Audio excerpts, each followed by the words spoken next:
What is up, guys? Pie Muffin here, and we are back with another Tales of Crestoria video.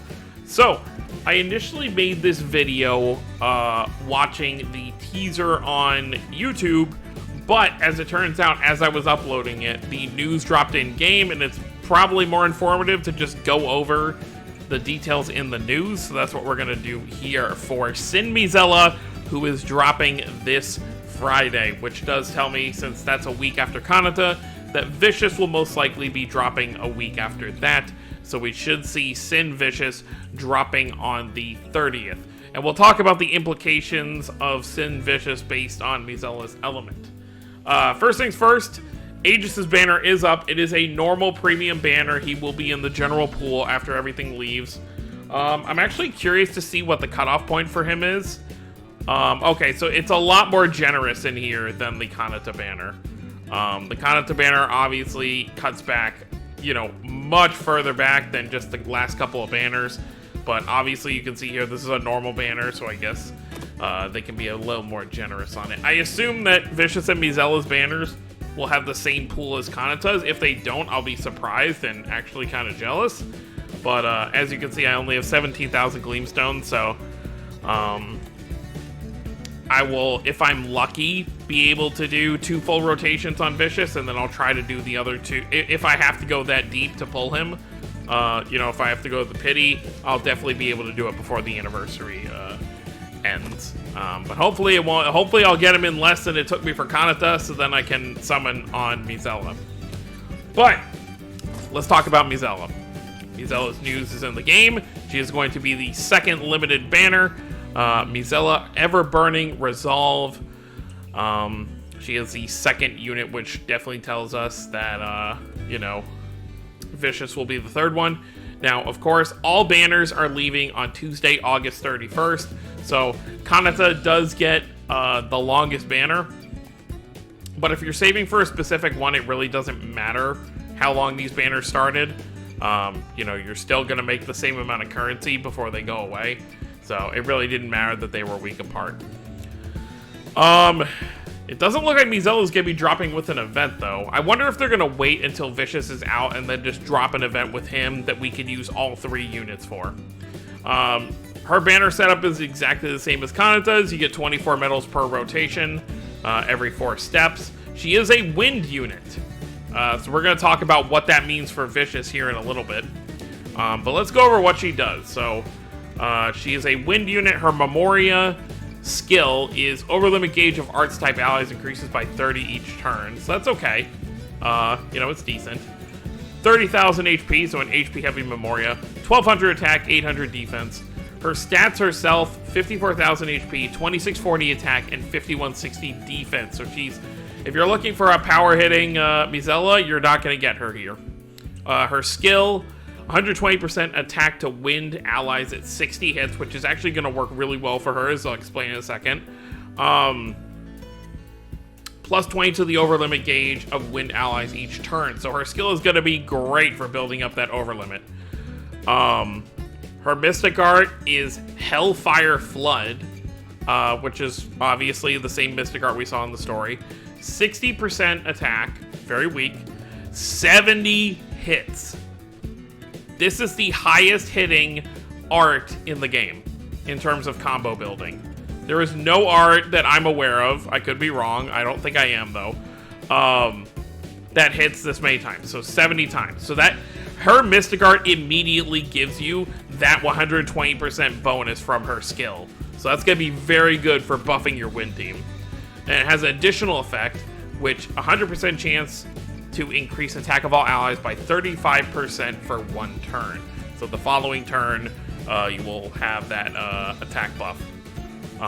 And of course the turn you're attacking in. Embracing Flames, 65% damage, 33 hits, 1 enemy, cooldown 3. So if you use this attack in tandem with her Mystic Art, you're almost getting to 100 hits just from Mizella by herself. So she is going to be great for one-shotting stuff once you build everything up. So that's going to be great.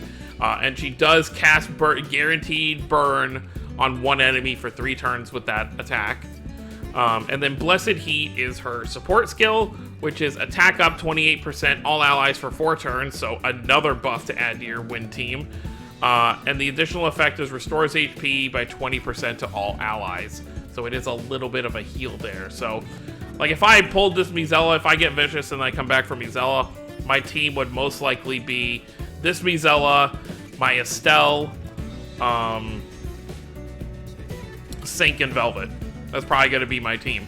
I'll probably replace Cilia to Milla, because, you know, this Mizella is obviously better than Milla. But very, very crazy. So let's talk about what I wanted to say. The implications to her being wind tells us that Vicious is going to be one of 2 elements. He is either going to be water, or he is going to be light. And the reason he can only be those 2 colors is for very specific reasons. 1, he can't be fire or wind, because that's what Mizella is. He can't be dark, because his original SSR is dark. He can't be, I don't want to say he can't be, but he most likely won't be Earth, because we just got Aegis being Earth. And what does that leave us with after eliminating all those colors? Leaves us with water and light.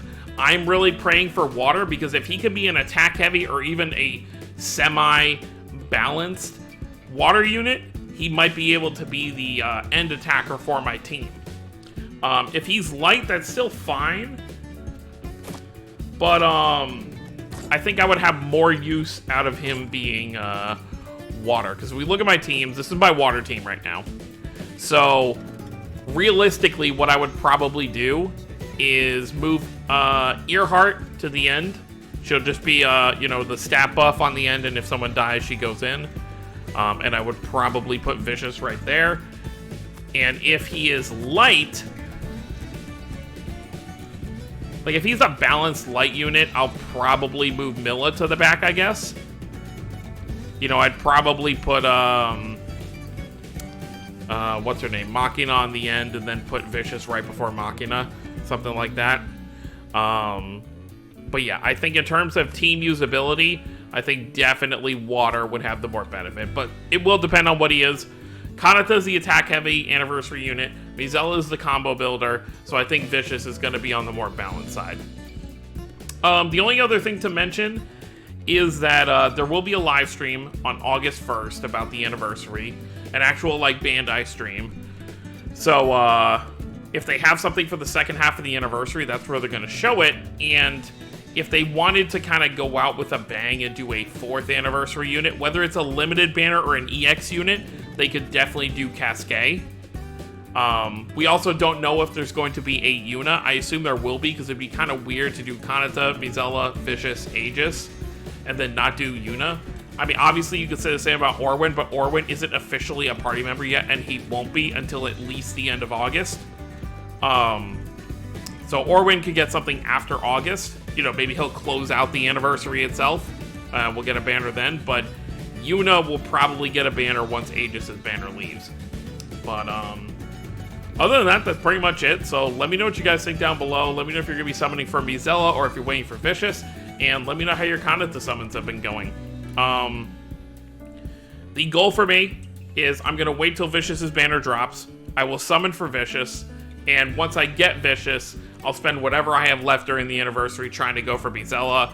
And then, you know, once the anniversary ends, I'll be on saving mode again for a couple months until there's something that really kind of grabs my eye. But that's going to be it, guys. Thank you all for watching. Don't forget to subscribe for more if you're new to the channel. I'll see you all next time.